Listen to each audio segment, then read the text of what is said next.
You wrote in your in the letter when we had you come on, you said many lack capital. As an adversity, I can share how I raised millions of dollars at 21. Is this your strategy for raising money, or is it a different strategy? No, it's a different strategy. So, all right, so let's shift gears. I want to go ahead.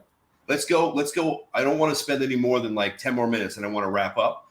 So let's talk about how you raise money specifically, because you're very good at raising capital. And as a young man, I would assume that you had, the potential of, you're a young guy, so the credibility probably was not there. So let's talk about how'd you overcome that, and then how do you go about raising the money that you raise? Yeah, no, fantastic. So I was struggling to raise capital for about 3 years, right? But when I was 21, everything changed.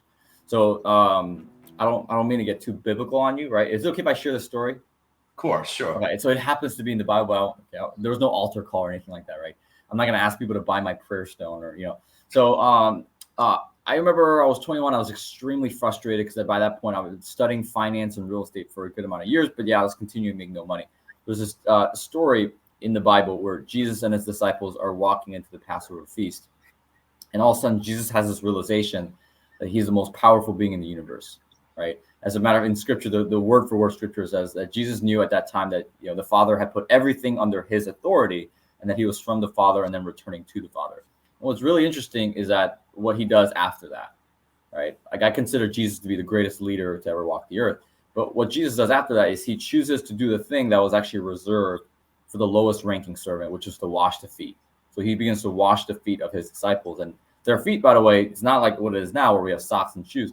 It was stinky, very nasty, right? Like they were stepping in all kinds of stuff throughout the day.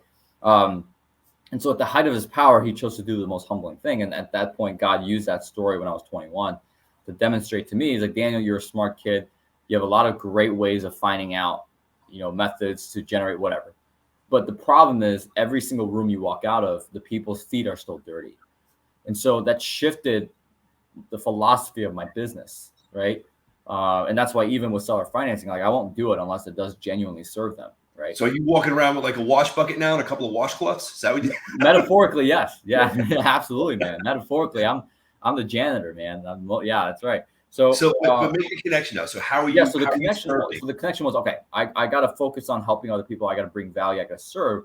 So what I did in lieu of that story, the action step that followed that story was I walked around. So I belonged to a couple of different real estate investing networking events at the time that were meeting weekly. And I probably saw between 500 to 600 people on a weekly basis that were all real estate investors interested in real estate. So what I did is I grabbed a notepad and I walked around and I asked almost every single one of those people, what are your biggest obstacles that you currently have in your business, right? What's your greatest problem you have in real estate? And I found that a lot of people lacked capital. Like 60% of people are like, well, I need capital to do deals. However, 5% of those people, 5 to 10% of those people said something along the lines of, you know what, Daniel, I'm an orthopedic surgeon. I make $750,000 a year. My CPA is telling me I desperately need to get involved with some real estate for tax benefits and long-term gain. But I don't have the time. I don't have the money. Or I have the money, but I don't have the time. I don't have the expertise or the team to actually implement all these things and buy real estate. Like I just don't have that bandwidth. So for me, that was just an easy problem to solve, right? I was like, well, hey, I've got people who have a little bit more track record than I do.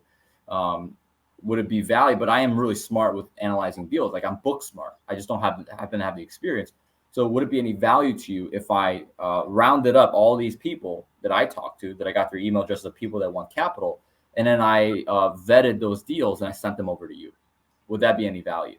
And they were like, well, yeah. So I started connecting people without expecting anything in return. And one day a guy called me. He was like, hey, I really appreciate you setting me up with John, who put $300,000 towards my deal. Do you want 20% of it? And I said, yeah, sure, absolutely. And so now I started learning as an actual partner, and that's how I built my track record.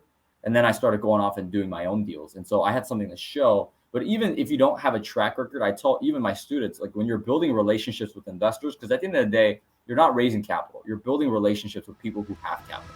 Yeah. Right. Same thing with real estate, like the sellers. Right? I tell people all the time, never look for properties, look for people. If you do that, your entire business will change.